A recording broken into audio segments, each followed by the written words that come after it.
Hello, I'm Ramon Martinez. It's Friday, March 17th, St. Patrick's Day, 2017. I'm in Gilroy, California, and today I'm going to interview Irma Ruiz Batrez. Good morning, Irma. Good morning. Or shall I say, Señora Batrez. Thank you for talking to me. I first talked to you when I was looking for people who knew something about Las Gardenias De Gilroy. And then Mrs. Rogers from the Gilroy Historical Society said, I know somebody. So that's how we met. But before we talk about that, can you tell me a little bit about your personal family history and how you ended up living in Gilroy? Yes, absolutely. My father was Daniel Ruiz and my mother was Beatrice Talamantez, and they were married in 1921. They had 5 boys and they had 4 girls, and I was the youngest of 9. All of the family was born in Texas.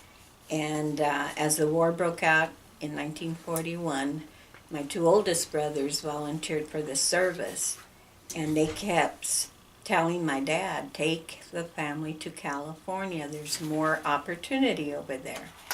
And so when one brother was being shipped out, the other one was stationed at Fort Ord. And he was really close to the family, and my mother said, we have to get closer to him so that we can see him before he gets shipped out. So we came to Gilroy, and we settled here. My father went into business as well as my mom, and every weekend we would pick up my brother Henry, and we would pick him up from Fort Ord, have him for the weekend, and then take him back on Sunday. What part of Texas did you come from? We came from Crystal City, Texas, the majority of us, and that is known as the cradle of the political revolution. And you came, so you arrived in Gilroy in which year? September of 1943. So, tell me a little more about your father's store and how that influenced your being connected to the bigger leadership of Gilroy. Okay. My dad grew up bilingual, and he didn't want to retire. He said he was too young, so he looked around and he saw an opportunity to have a little meat market and grocery store. And this was like a neighborhood mom and pop store. And asked my brothers about it. They all thought it was a good idea. And then I started working there when I was in high school. And my older sister, Oralia, also worked there. So a lot of people, as more Latinos started coming into the Gilroy area, they always looked to my dad for questions about housing, and my dad would spot them for groceries until they got a job. And so he became very well known in the area of someone that could be very helpful to the Latino community. I grew up in that type of environment of being involved in volunteering, and so that's how I grew up in Gilroy. My dad's store was very centrally located across the street from the post office. So he named it Dan's Post Office Market. That was across the street. On the other corner was Old City Hall, the Old City Hall, which is a restaurant now. But everything was housed there, from the judge to the courthouse to the clerks to the jail.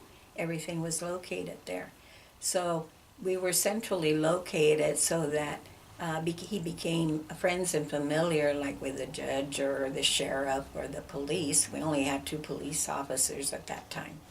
But he became very connected and known to the leaders in the community as well as the mayor. And so tell me about your education, what schools you went to, elementary and high school? In elementary school, my mom wanted me to go to a Catholic parochial school. So I ended up at St. Mary's School. I was the only Latina in my class. I knew 2 words of English when I started, but I went all through St. Mary's, you know, being the only Latina for a long time, and going to school with all the little Italians and Irish kids, and we all became friends. From there, I went to Gilroy High School here in Gilroy. Eventually, when I graduated, I went to the Academy of Business in San Jose on 2nd Street. From there, I went to Gavilan College. But when I started working, I also took classes at UC Santa Cruz. And then I wanted to polish my Spanish skills even more, so I went to the Hispanic University and ended up in Guadalajara for the immersion program at the Universidad Autónoma de Guadalajara.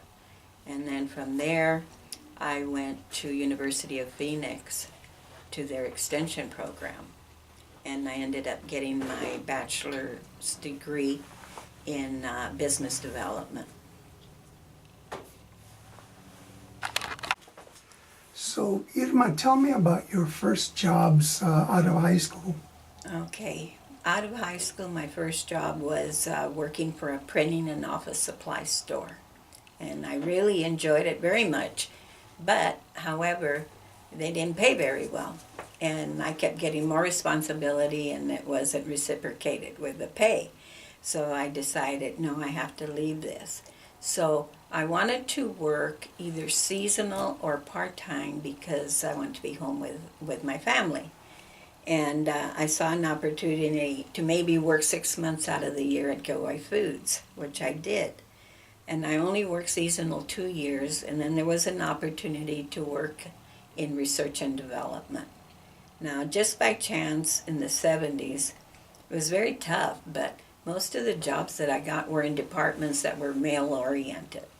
I went as a technician into research and development, and then there was an opportunity to go into engineering as an operations analyst, which I did for 3 years. And then my boss became a manager in packaging and offered me a position as the first woman supervisor in manufacturing, which everybody thought was very difficult because we were a Teamsters union house, and they didn't think that would go over very well. But I was given the opportunity, and I went, and I was successful. And then the next opportunity was to go into another male-oriented department of maintenance. Tell me more about your jobs at Gilroy Foods. When you started? Okay, when I first started, it was an entry level, just get my foot in the door, and I was a sorter on the belts just like everybody else that walked in there. However, it was a Teamsters house, and they would post positions that opened up. Well, the first job that opened up that I caught my eye was research and development technician. And I was trained on the job, and I did new product development. And that included testing different methods of rehydration, and we used to test for silt in the water. We used to do all kinds of testing out in the plant. We had our own pilot plant that we worked in. It was a controlled environment. After that, there was a position open in engineering as an operations analyst. Now, I had to go through extensive training in time management and time and motion studies. And I would go out into the operation to see how the jobs were being done and if there were any opportunities to save time or do it better, continuous improvement. From there, I became the first woman supervisor in manufacturing. And this was important because there were other women in positions like quality assurance, marketing, inventory control.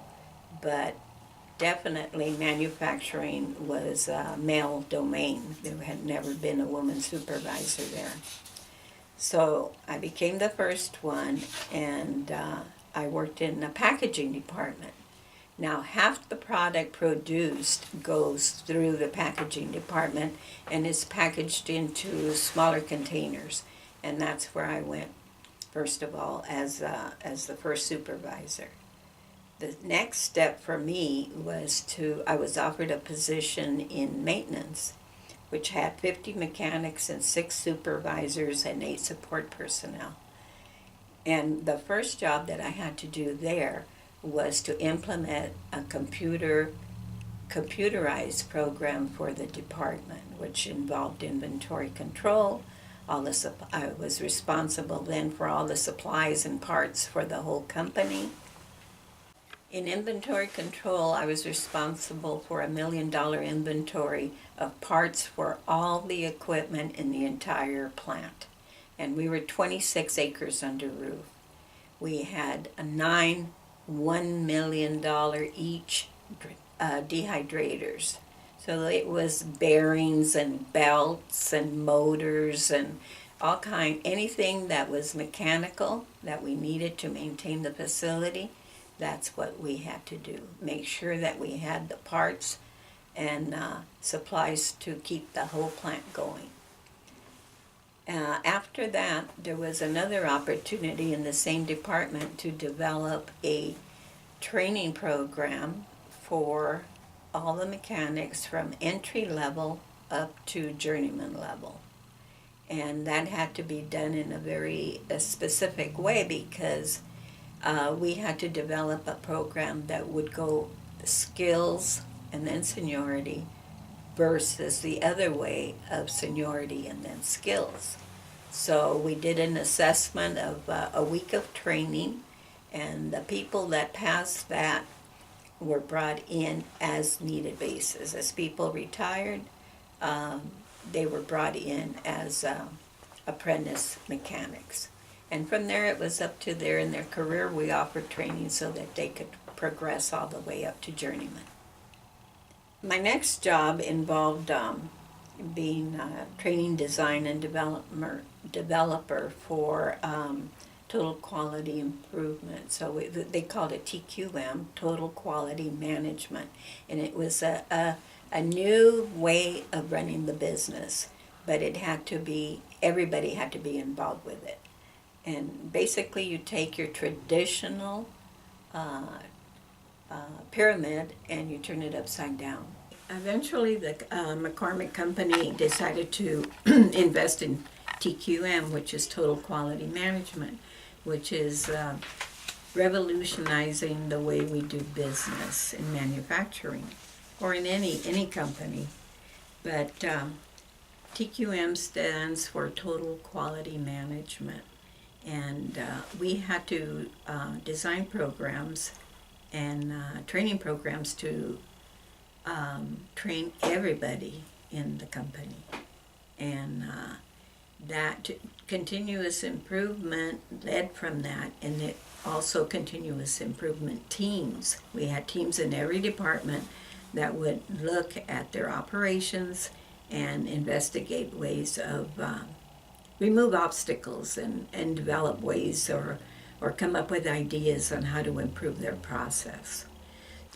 That also led to a different way of thinking. You know, the traditional pyramid is the boss sits at the top and then the board of directors and everything, all the decisions are made all the way down. Well, in TQM, you have to invert that pyramid so that you involve the opinions of employees. And you have teams that give ideas for improving their process. The employee that's closest to the process is the one that knows what the obstacles and the roadblocks are, the bottlenecks in their process. And they're the ones that can give you the best ideas on how to remedy some of the problems that they have. Eventually, when we implemented TQM at Gilroy Foods, the next directive was go out and do this in all the satellite operations. And what I mean is we had satellite operations, Armanino Farms in Fremont, we had Gilroy Foods in Fabens, Texas, we had Gilroy Foods in Umatilla, Oregon, and we had a very large department in the field operations in the other valley. So from going to TQM at Gilroy Foods, all the satellite operations came into play. What advice do you have for young people who are just starting their work career, whether they're going to college or to work? What are 2 or 3 things that they should know? Well, actions speak louder than words. So, if you have a schedule, please always be on time. Always be courteous if you're dealing with the public or even with your coworkers. Always get there a little bit early and leave a little bit late. If you see a problem, don't hesitate for someone to tell you to get the broom and sweep that or whatever it is. Go ahead and take care of the problem. Report it higher up if you have to. But if you can take care of a problem, go ahead and do it, because people will take notice. You don't think they are, but they will. And always ask, is there anything else that I can do? Or if you're thinking about your next job, every time I had a job, I always thought, where do I want to be in 3 years? I'm going to learn this job, I'm going to do it well, and then where do I want to go? It's very important that nobody works in isolation, so it's important to listen to your bosses. It's important to listen to your coworkers. It's important to listen to your customer. Customers will tell 10 people if they have a good experience. If they have a lousy experience, they're going to tell 100 people. So always have that customer experience at the forefront so that you can please them and do a good job for them. If you have a specific interest in mind, look for internships in that area, because you never know. One internship can, if they take notice of you and you do a good job, that could lead to a full-time position. Or if you're just graduating and you want to get some experience out there, don't hesitate to volunteer, because volunteerism is very important and they can also lead to better things. Being a team player in any environment is very, very important. And what I mean by that is your number one important skill in listening is in communication is listening. Have good listening skills. Have good verbal skills. Don't think that you can just go in a job and get on your cell phone and whittle the time away. You always have to be aware that you're being watched, and how you work with other people and how you get along with other people, how you communicate with other people is all part of teamwork. So I can't emphasize that enough, that is when listening, communication skills and teamwork are going to be the things that set you apart. Growing up in Gilroy with my family, outdoors was very important. We spent a lot of time outdoors. We spent a lot of time camping and fishing, and our environment was pristine at that time in the 40s and 50s. In 1991, we realized that there were no more steelhead in our creeks in this area. So we put some money together and we hired a biologist. And he went out, we told him, your task is to go out into our creeks and see if you can find any steelhead. He came back and he couldn't find any. So around that time, they had passed the Environmental Endangered Species Act. And so the steelhead came under that category. We had like 3 or 4 people that were very interested, and we formed a board, and we formed a nonprofit called CHEER, Coastal Habitat Education and Environmental Restoration. And we sat down with fish and game wardens, biologists, and people that we ask questions from so that we can learn what are the obstacles that are keeping the steelhead away from this area. So they gave us a lot of information, and then we had to form a board and get volunteers and decide, okay, how are we going to go about removing these obstacles from the Pájaro watershed, which is our area. And Excuse me, when you say the Pájaro watershed, how big is that? It runs from where to where? it covers Santa Clara, part of South Santa Clara County. It covers part of San Benito, Santa Cruz County, and Monterey County.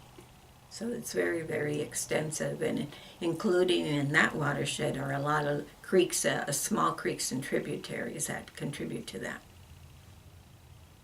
So Irma, tell me about the work that CHEER does in schools. Well, you know what was a real eye-opener when we were doing creek cleanup? You couldn't believe that in 1 year we pick and shoveled 1,030 tires out of our creeks. And we said, this madness has to stop. How do we do that? And we realized that, you know, it's not our generation that's going to solve these problems. It's the next generation. So how do we educate the next generation? So we said we have to bring this to a forefront to students. And we came up with the idea, how do we do that? So we came up with the idea of taking some of the items that we have found in the creeks and putting them on a mobile unit so that we could take the mobile unit along with the picture boards to show the students what we are finding in the creeks. And they're always so shocked to know that you got this out of the creek. Yes, we find furniture, we find clothing, we find everything imaginable besides tires and roofing materials and all of that. So we go to all the schools with our picture boards. We have one section of picture boards called the Wall of Shame. And the Wall of Shame shows you all the negative impacts that we do to our environment. And then we actually show them what we take out of the creeks on the mobile unit. And then the other side of it is the Walk of Fame. All the good things that have resulted from all the work we have done in cleaning up the creeks, in restoration, because we also do fish rescue, and the steelhead are back now. They're back in our creeks due to all the good work that has been done by our volunteers.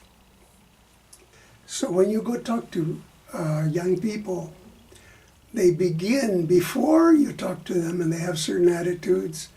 And then after you talk to them, what kinds of changes do you see? Well, it's really amazing because the Garbage Mobile Museum is like an eye-opener, you know, in all the pictures that they see. And you know, what we tell the children, go home and tell your parents and tell your grandparents, tell your aunts and uncles what you have seen today, and ask them to help us to keep our creeks clean and not to be dumping in the creeks.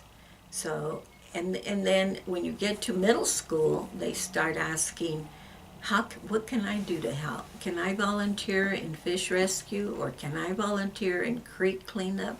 And inevitably, we do take them out. We take groups of students out. And we also do presentations to Cabrillo College, to Gavilan College. So the environmental studies students at Gavilan College are very active with CHEER. They do a lot of work with us. So if I'm somebody who says, well, I never go to the creek, I just live here in my neighborhood, what is it that I do every day in my house or in my neighborhood that is bad for the environment? Well, a lot has to do with the daily environment, your daily living. What do you use to wash your car?